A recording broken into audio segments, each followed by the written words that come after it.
Welcome to Cerca. In this, the first episode in a two-part series, we will be listing a lot of players, people, and incredible things in the city and in the history of Barcelona Football Club. Before we get started, it's important to note, yes, this is an episode about a sports team, but like the food and the architecture of Barcelona, the story of the city and its character can be told through this team.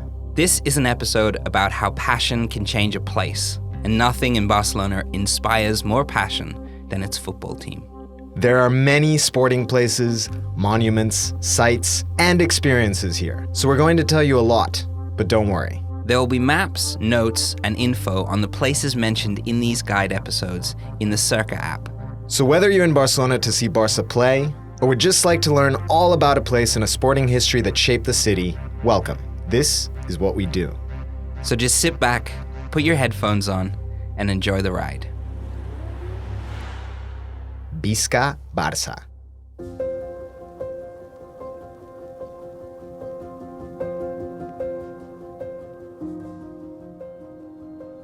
Cerca. Love the world you live in, and we'll help you explore it.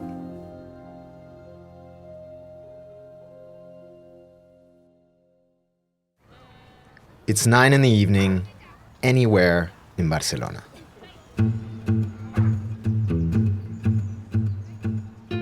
Maybe you're strolling one of the city's many long ramblers, or block after block of cafes and stores. Maybe you're in the winding streets of El Born. Maybe you're taking in the last sun in Barceloneta late on a summer's day. You almost don't notice the hum of the traffic and the bustle and chatter on the terraces, but suddenly, through the white noise of the city, something happens. The sound of a roar of people rises like a wave through the buzz of everything. A monumental, rousing cheer. Cars honk their horns, people run to their balconies, scarves in hand, above you, and scream, "Goal!" Somebody, somewhere, has just scored for Football Club Barcelona. Even miles from Camp Nou, Barcelona's home ground in the neighborhood of Les Corts, football is loud, enveloping, and unavoidable. It's always in the air, it's endlessly discussed, and on occasion, even the most casual fan of Barça may stand you up on game night. When people say Barça, they don't mean Barcelona. That's Barna. Barça refers to only one thing, the city's football team. Oh, and please, don't call it soccer here, ever. Since its inception in 1899, this team has revolutionized the beautiful game. After the Dallas Cowboys and New York City's Knicks and Yankees, Little FC Barça is, according to Forbes, the fourth most lucrative sports team on earth. And it's considered the world's richest football club, in a city of barely 2 million people. Football in Europe is a truly giant, staggering, beloved thing. Dmitri Shostakovich, the Soviet composer, called it the ballet of the masses. And it's a ballet with no shortage of drama. On this continent, there are 37 professional football leagues and more than 1,000 clubs spread across 30 countries. In the 365 days that it takes our little planet to make one trip around the sun, more than 875 days of football are played. And those numbers don't include cups, tournaments, international matches, regional games, B&C teams, youth clubs, or women's football. Oh, and also, that's just in Europe. Basically, if you're in Barcelona at any time, but mostly and most importantly between August and May, chances are you'll be in town for a top-level match. In Spain, the Premier teams play in La Liga. The city will be alive with Barça fans. The hallowed ground of Camp Nou, the home of the team, will be buzzing, electric. But FC Barcelona is much more than a club. In fact, that's their motto, Més que un club. In this episode of our guide to Barcelona, we will look at how this little city became home to one of the most powerful sporting teams in the world. We'll tell you all about its biggest setbacks and stars, some of which you may have never heard of, some of which you would never believe. But most importantly, we'll show you the ultimate places and ways to experience football in a city where the beautiful game is more than just a sport. Because as we've learned over the years here, to know the history of Barça is to know the history of Barna.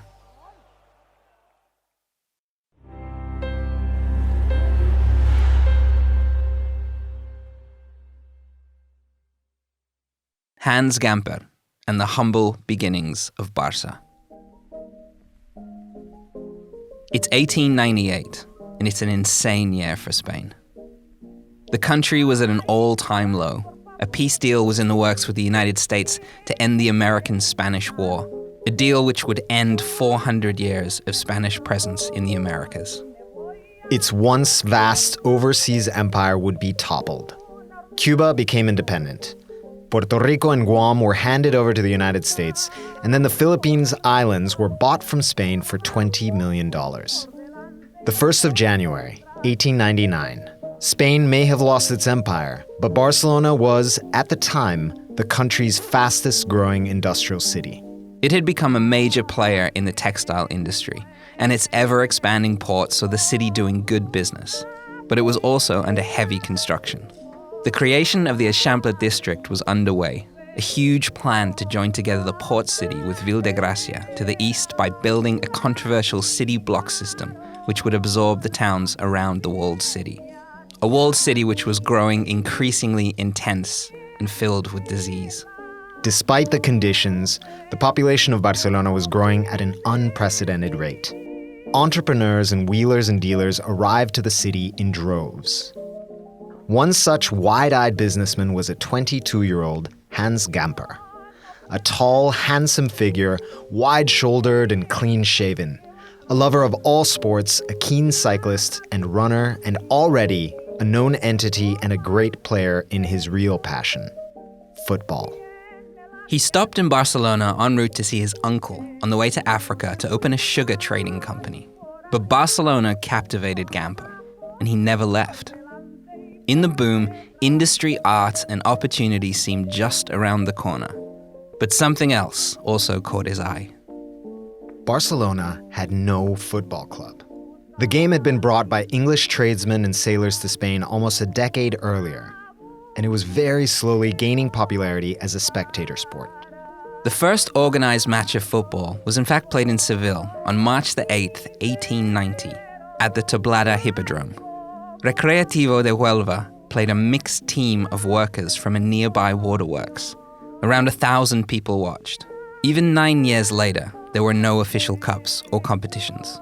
Only a handful of teams existed around the country, and games were played in strange places with no football pitches. It's strange to think of this now, but most people in Spain had no idea football even existed. Gamper searched for players, for friends. A childhood dream of starting a football club was reimagined and rekindled. But Gamper had to start from scratch, literally. There wasn't a set of goalposts in the whole city. Between work, he found a small group of friends through playing football in Bonanova, a neighborhood set underneath Tibidabo, the cathedral-topped mountain to the east of the city. In October of 1899, Gamper would place an advert in a local paper he worked for as a journalist named Los Deportes, looking for players to form an official team. And on the 29th of the month, he met the advert's responders at the Soleil Gymnasium to form the club that would change the world. It wasn't just a club. It was to be a democracy, a club owned by its members, which it still is to this day. The team was made up of players from Switzerland, England, Germany, and Catalonia. FC Barça was up and running and kicking.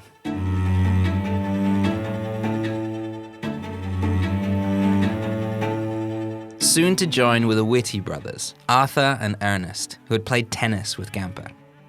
They used their sporting contacts in the UK to supply the club with balls, whistles, nets, and goalposts.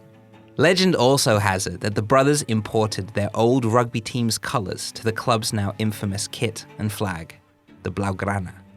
During the first decade of the team's existence, finding space to play was a huge challenge. They moved 4 times. The city was booming and green spaces were quickly eaten up due to architect Ildefons Cerda's impressive and insanely huge city overhaul. For the first year, the former cycle track grounds in Bonanova was the home of the club. It's next to Turo Park. There today you'll find cylindrical hedges, kids' playgrounds, shade, fountains and lakes, and some nice views out over the city from its highest point. You can bring a picnic and take in the city knowing that this is where the club began. The following year, the team moved to the Hotel Casanova's grounds. Nowadays, that's where you'll find the beautiful Hospital de la Santa Creu y San Pau, a city within a city. These 12 beautiful pavilions are set in a sprawling garden and interconnected by a mile of underground galleries. It is the world's largest Art Nouveau complex and the most important work by Lluís Domènech i Muntaner, the father of Catalan Art Nouveau. It's criminally overlooked by visitors, but it is totally worth a visit. Check out our episode on the architecture of Barcelona in this guide to hear more about the beautiful buildings in this city.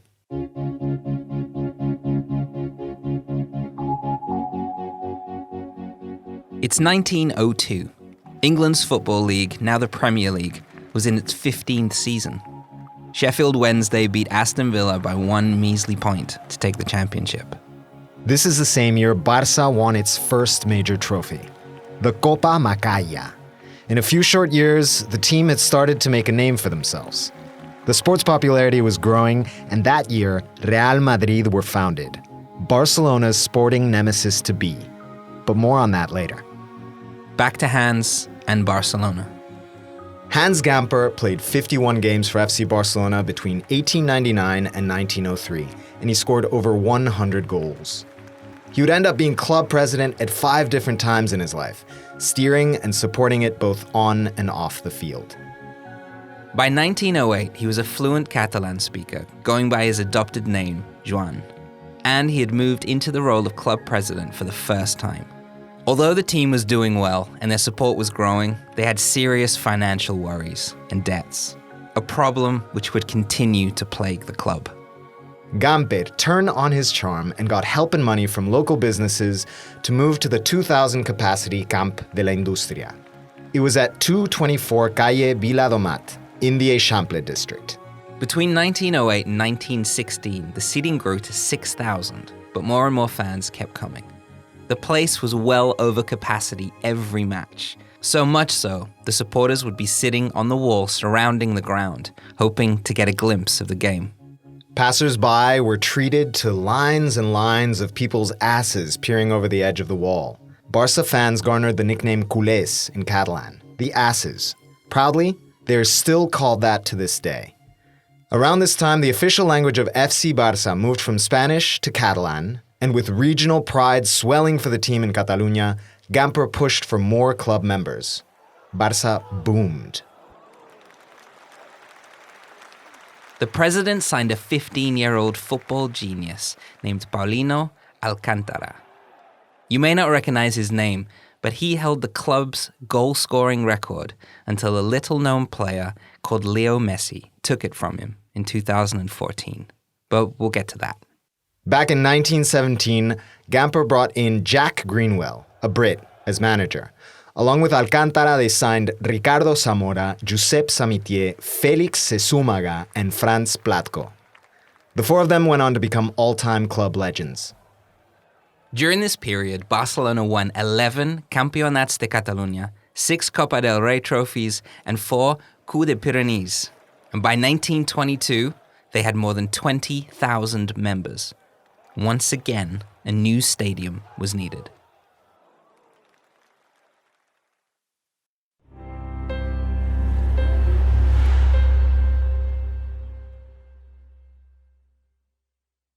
The Civil War years.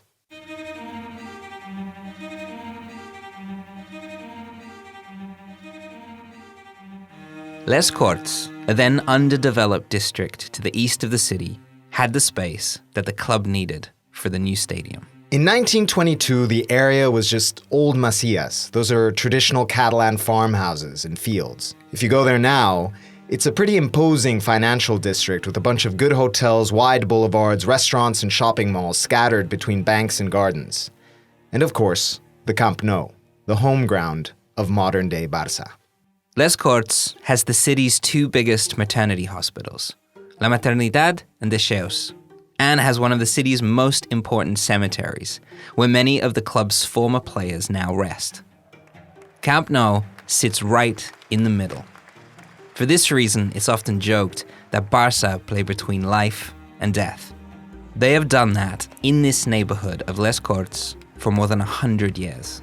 But before we get to Camp Nou, we need to talk about their fifth ground in 23 years. Camp Les Corts was opened and inaugurated in 1922 with a game against Scottish team St. Mirren. From that day on, it seemed like this was to be the first golden era of the club.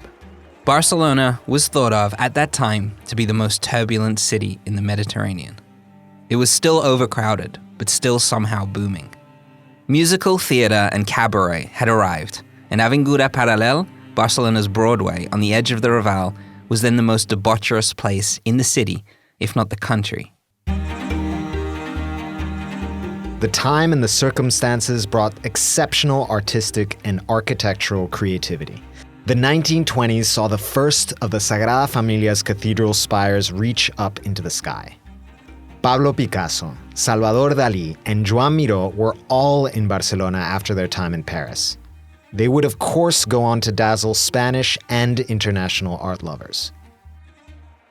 Much like the 1920s, FC Barcelona roared too. From 1922 to 1925, Gamper watched his team, the team he had created, the team he loved, pack fans into the Camp de les Corts.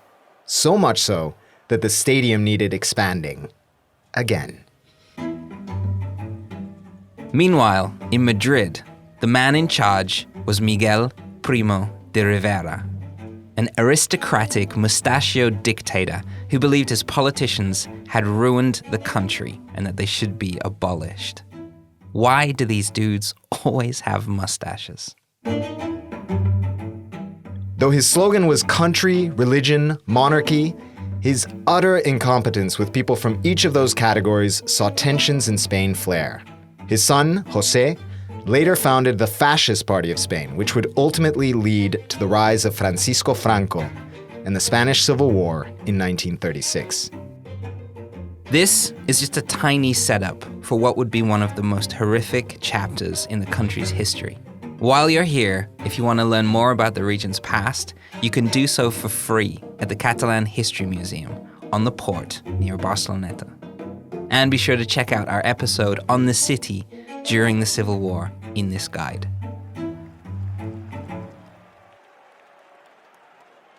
So, back to football. In 1925, Barça were on a roll. Their fame and popularity just couldn't be contained. Things were looking great, until one moment changed everything.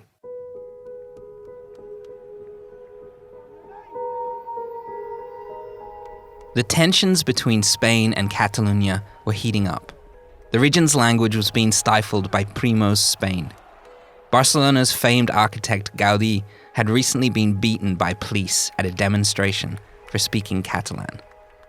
On the 24th of June 1925, a stadium full of mostly Catalan FC Barcelona fans booed the Spanish national anthem in the lead-up to the game. Then, they applauded the British national anthem, God Save the Queen. There was outrage, and the dictatorship tried to destroy Gamper for promoting Catalan nationalism.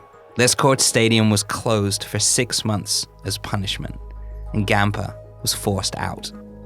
Over the next 5 years, Rivera and his goons made sure that Gamper was silenced. He lost everything: his team, his mind, and all his money gambling foolishly on Wall Street stocks. The USA, and by proxy the rest of the world, were plunged into the Great Depression. And on the 30th of July 1930, Gamper committed suicide.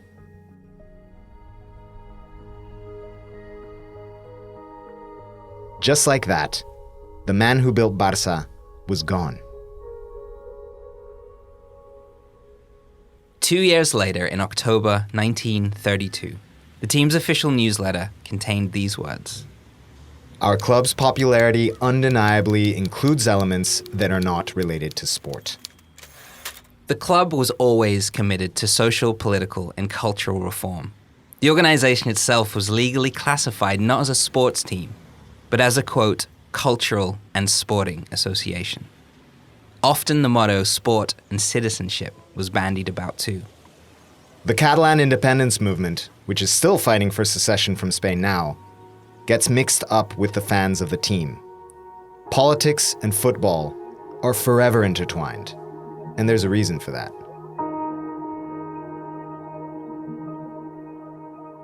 By 1936, FC Barcelona was in trouble. Political upheaval and discussion were the order of the day, and things were looking dire.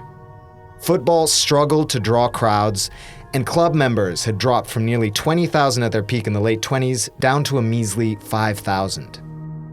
Then, on July 17, 1936, the Spanish Civil War began. The fighting is bitter. Men fall by the hundreds as Madrid struggles for survival. Franco, transferred to Morocco early in 1936 for allegedly anti-republican sentiments, has stirred his adherents to all-out civil war. Scenes of wreckage are everywhere. A church in flames, stark signal of the fire that besets a nation. Generals Emilio Mola and Francisco Franco launched a right-wing uprising aimed at overthrowing the country's democratically elected republic.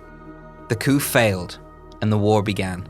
France and the UK rejected calls for help, so Franco instead went to fascist Italy and Nazi Germany for support, and he got it.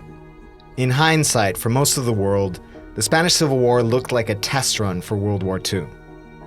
Franco preached unification, and the Catalans and Basques, who also wanted separation from Spain, were direct targets. If Spain was to be united, there could be only one language, one identity: under church and crown. The president of FC Barcelona at the outbreak of the war was a very vocal journalist, lawyer, and pro-independence supporter named Josep Sunyol. The dwindling members put their faith in him because of his reputation as a fundraiser. Their instinct was right, and Sunyol would miraculously close the 1935-1936 season at a considerable profit. Early in the war, in August of 36, Sunyol traveled to Madrid to visit Republican anti-Franco troops. He had driven from Valencia in the country's southeast and was stopped in Sierra de Guadarrama to the north of Madrid, where he was identified by Francoist soldiers at a checkpoint. Josep Sunyol, the president of the Catalan team, and some colleagues were taken from their car and shot dead on the side of the road. The killing caused an uproar in the city and was a prelude for one of the most difficult periods in the club's and the country's history. In 1937, with La Liga suspended, Republican regions formed the Mediterranean League and the Free Spain Cup, mostly held in the strongholds of Valencia and Barcelona. If the league was going to be banned, then the teams would make their own, a sporting resistance. The culture was threatened. The Catalan language may have been taken along with their beloved football team. In fact, throughout the war and the dictatorship, which would last until 1975, Camp de les Corts and later the Camp Nou would be the only places outside the home where Catalans could freely speak their language. Football was a literal refuge from politics, never separated from it. In March 1938, Italian dictator Benito Mussolini decided of his own accord to bomb Barcelona in order to, quote, weaken the morale of the Reds. 44 tons of explosives were dropped on Barcelona from the air for 2 days. It is considered the first carpet bombing from the air in history. 1,500 people were killed and more than 2,000 people were wounded.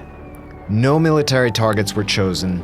It was an act of pure, randomized terror. The Italian foreign minister and Mussolini's own son-in-law, Galeazzo Ciano, said he was pleased by the fact that the Italians have managed to provoke horror by their aggression instead of complacency with their mandolins. This will send up our stock in Germany, where they love total and ruthless war. In the bombings, one of the many buildings hit was FC Barcelona's clubhouse and office at 331 Consell de Cent in the Eixample district. A bomb destroyed half of the building. 5 people died. The doorman, Josep Cubells, did something miraculous. Over the 2 days of bombings, while Barcelona was in shock, bruised and bloodied, risking life and limb, he methodically rescued all of the memorabilia and paperwork he could.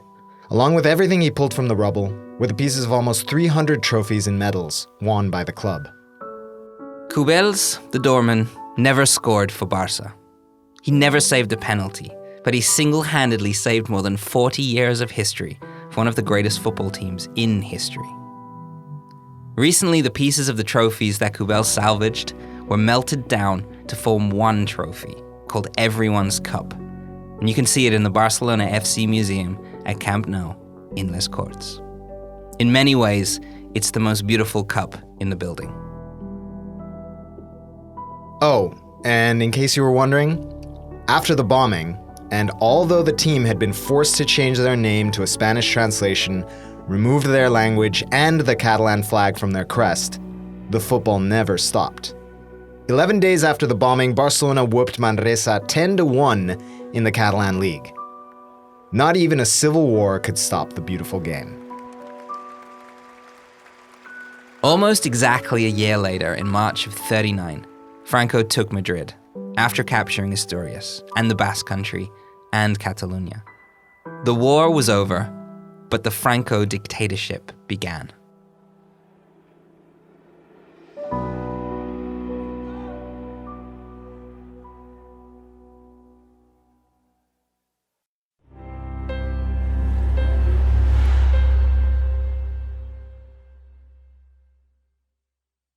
El Clásico and Match Day. Rivalry in sport is no new thing. Yankees, Red Sox, Lakers, Celtics, Ali, Frazier, Man City, Man United. But the Barcelona-Madrid thing is something else.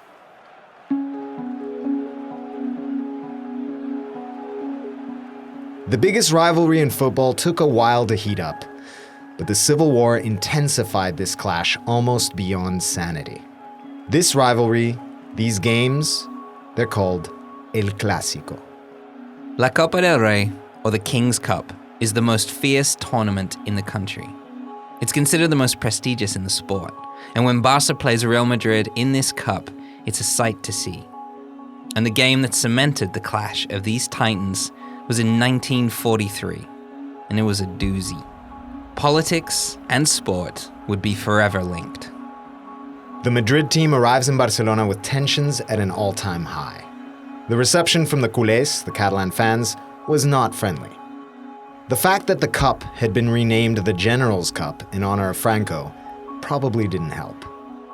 In a best-of-2 setup, Barcelona beat Madrid 3-0 at home in the first game. Madrid contested all 3 goals. Fans jeered each other on either side. Both cities' papers wrote scurrilous lies in the lead-up and aftermath, and all players roughhoused their way through 90 minutes. For the second match, with fears of trouble, Barcelona fans were banned from traveling to Madrid. The team was insulted outside their hotel, and their bus was pelted with rocks as it passed through the city. Barcelona's penalty area was covered in coins thrown at players warming up 5 minutes before the game had even started. Mainly a warning to striker Ramon Mendoza. At the other end of the field, goalkeeper Luis Miro was pelted with stones. The Madrid fans came loaded. A visibly shaken Barca team and a terrified referee watched Madrid score 8 goals against them before halftime. In the second half, Madrid bagged 3 more before Barcelona potted a measly goal in the 89th minute. This 10-goal defeat is still the biggest in the history of El Clásico. But the scoreline of the game is often overshadowed by rumors that some top brass from the Spanish army had busted into the Barcelona locker room right before the game. Perhaps a threat that the team had to take seriously. we'll never know. What we do know is that this game cemented arguably the biggest rivalry in club football. That's why heading to the Camp Nou now to see the two Titans slug it out is just incredible. So before we carry on with the epic story of Barca, let's take a moment to tell you exactly how to do match day right in this city.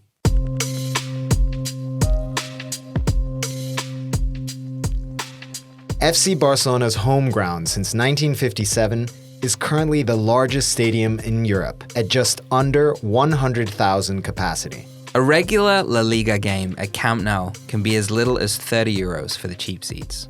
If you're here for El Clásico, tickets can be really hard to get. For Barça Real Madrid, you'll be lucky to find one for under €300.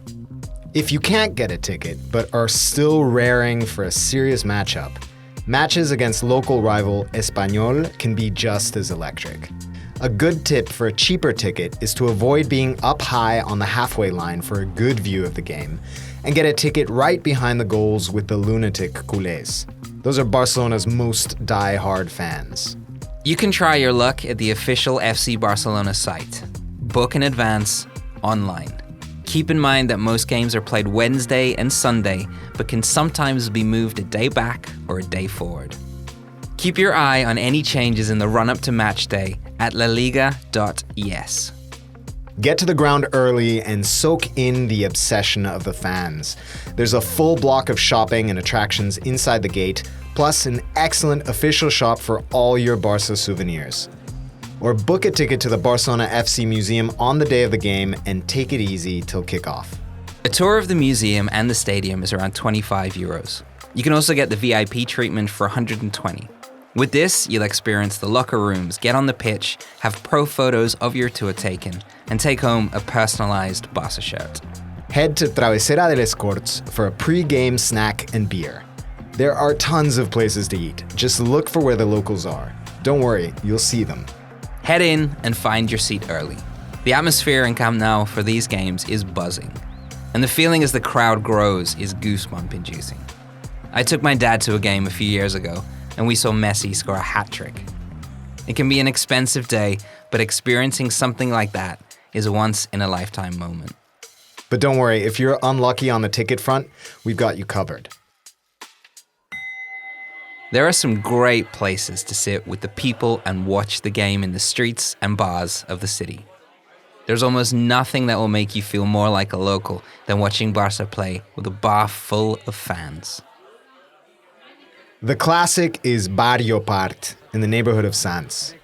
Here, you'll find formica tables, slot machines, foosball tables, and tournaments, €1 beers, and colorful local characters. Game day is loud, cheap, fast, and great fun.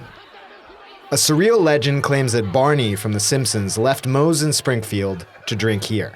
A mural in his honor adorns the metal shutter which closes the bar at 3 a.m. For a bigger room, head to Coco Vale on Aragon in the Eixample. It's an American beer hall with a huge bar and grill, 6 TVs, and hundreds of craft and local beers. They are sports fanatics and screen NFL, NHL, baseball, tennis, and as many Pro League football games as they can. They also do 16 different flavors of wings, huge burgers, and poke bowls. Lastly, La Taberna de Barcelona en Ronda Universitat. This Catalan tavern is a big party bar for international fans. Big beers, big plates of food, and all the big games broadcast live from Camp Nou. In Barcelona, watching the game with 100,000 people can't always be done.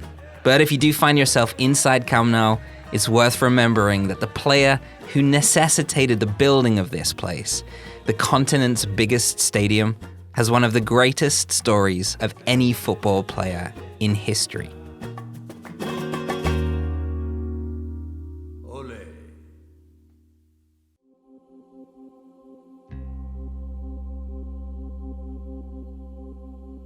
Thanks for listening to part 1 of our story on FC Barcelona. The second part is available for you right now if you're a subscriber to Cerca, and it continues one of the craziest stories in the history of football. Remember to download the Cerca app for pictures and maps and notes on the places in this episode. Maybe you'll want to check out our guides for London, Costa Rica, Paris, and many more to come. Or you could just listen to the second part of this FC Barca story right now. Go on. Cerca. Love the world you live in, and we'll help you explore it.